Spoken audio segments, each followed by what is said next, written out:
চিন্তা এবং রাজনীতি এবং সাংগঠনিক শক্তির উপর ভরসা করতে চাই।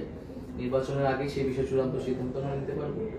আমরা শুধু এখন তো তরুণদের একটা অংশকে আমরা যুক্ত করতে পারছি। এখন আমাদের লক্ষ্য যে সমাজের যে সিনিয়র সিটিজেন বা বিভিন্ন যারা ব্যক্তিবর্গ রয়েছে, যারা সৎ এবং নিরপেক্ষ, যারা প্রথাগত রাজনীতির স্থান পায় না বিভিন্ন এলাকায় বিভিন্ন জেলায়, সেই মানুষগুলোকে যুক্ত করা এবং সেই মানুষগুলোকে যাদের এলাকায় জনপ্রিয়তা রয়েছে সেই ধরনের মানুষদেরকে খুঁজে বের করে নির্বাচনে তাদেরকে দাঁড় করানো।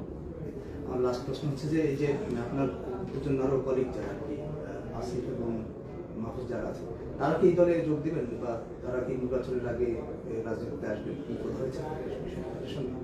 আমরা তো আমার কাছে ব্যক্তিগতভাবে মনে হয়েছে আমার এই সময় মাঠে থাকা প্রয়োজন, যে রাজনৈতিক শক্তি সেখানে নেতৃত্ব দেওয়া প্রয়োজন।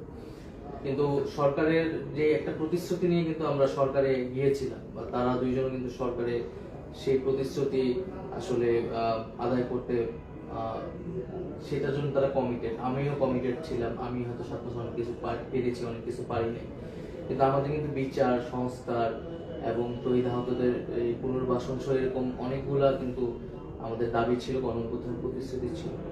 সেই প্রতিশ্রুতিগুলো পূরণ না হওয়া পর্যন্ত তাদের সরকার তারা থাকবে বলে সিদ্ধান্ত নিয়েছে। এখনো তারা রাজনীতি করবে কিনা, ইলেকশনে দাঁড়াবে কিনা এই বিষয়ে তারা সিদ্ধান্ত নেয়নি। সেটা হয়তো পরবর্তীতে তারা নিবে এবং তারাই তাদের বক্তব্য দিতে পারবে। ঠিক আছে।